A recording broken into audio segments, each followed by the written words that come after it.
My heart stopped when my phone lit up with a text from my lawyer. Call me now. I was ironing my favorite blouse for dinner at my daughter's new home when his words froze me. What he revealed about her husband shattered everything. By dusk, I stood in her driveway, knowing her fairy tale marriage was about to implode. Where are you watching from? Hit subscribe and let's unpack this. This saga, the wildest of my 70 years, began with this seemingly perfect union. I'm Evelyn Carter, and 6 months ago, I thought I'd hit the mother-in-law jackpot. My daughter, Lily, 39, had married Nathan, a charismatic architect who seemed to cherish her and tolerate my old-school quirks. When they asked me to sell my family home to fund their lavish wedding, I didn't blink. They swore I'd always have a place with them.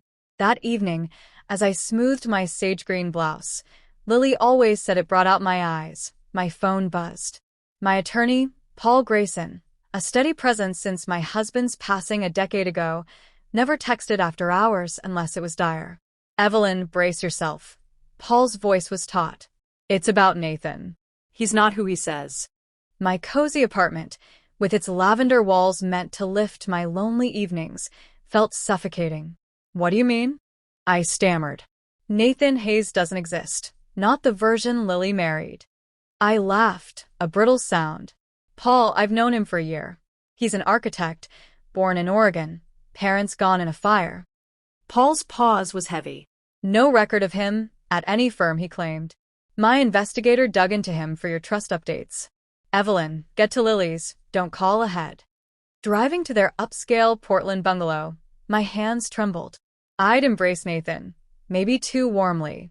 Widowed and distant from Lily's fast-paced life, his charm felt like a lifeline. He'd called me Mama Carter with a grin that melted me, urging me to sell my home. This place is too much for you.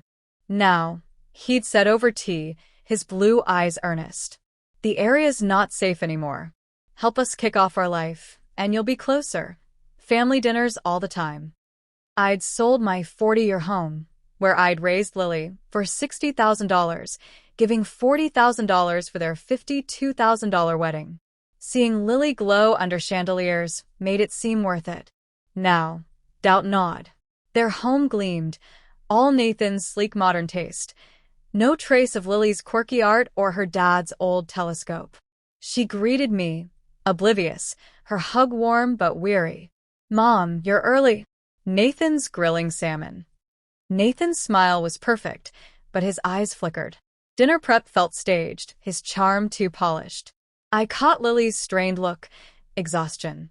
Not just work stress. Everything okay, sweetheart? I asked. Just a life, she mumbled, avoiding my gaze. In her study, I shut the door. Lily, how much do you know about Nathan's past? Relief flashed in her eyes, like she'd been waiting for permission to doubt. He's from Eugene, parents died, worked his way through design school. Why? Ever seen his childhood photos, colleagues? She faltered. He says it's too raw to revisit. My phone showed Paul's texts. Lily, there's no Nathan Hayes in any architectural firm. He's a fraud.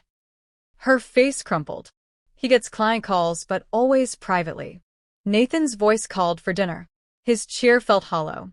The table, set with my gifted crystal, screamed his aesthetic. Nice setup, Nathan, I said, probing. He grinned, but Lily frowned, noticing the absence of her touch. In the kitchen, I glimpsed him texting, his face tense. Not the doting husband. Lily, where's his phone? I whispered. By the sink. It was unlocked, a red flag. Text to a Derek read. Her mom sniffing around. Speed up the transfer. Another. Phoenix account ready? Photos showed Lily's bank statements, her 401k. Lily, he's Catherine Blackwood, real name, Nathan Holt. 3 prior wives, all fleeced. She gasped, reading texts plotting her financial ruin. Nathan re-entered. Smile fading. What's wrong? I faced him. The $20,000 for my house to Phoenix. Care to explain? His mask slipped. Panic, then ice. You're mistaken, Mama Carter. Lily held up his phone. Then who's Derek? He bolted. We found the back door ajar, his car gone. Police arrived fast. Detective Lopez, seasoned and sharp, reviewed the phone. You stopped a pro, Mrs. Carter. Nathan Holtz hit 9 men across 5 states, $1.8 million total. Lily's world shattered, but relief flickered. She wasn't alone. Paul's next call revealed more. Nathan targeted Lily after her promotion hit the news, me as the real prize with my $250,000 savings. We set a trap.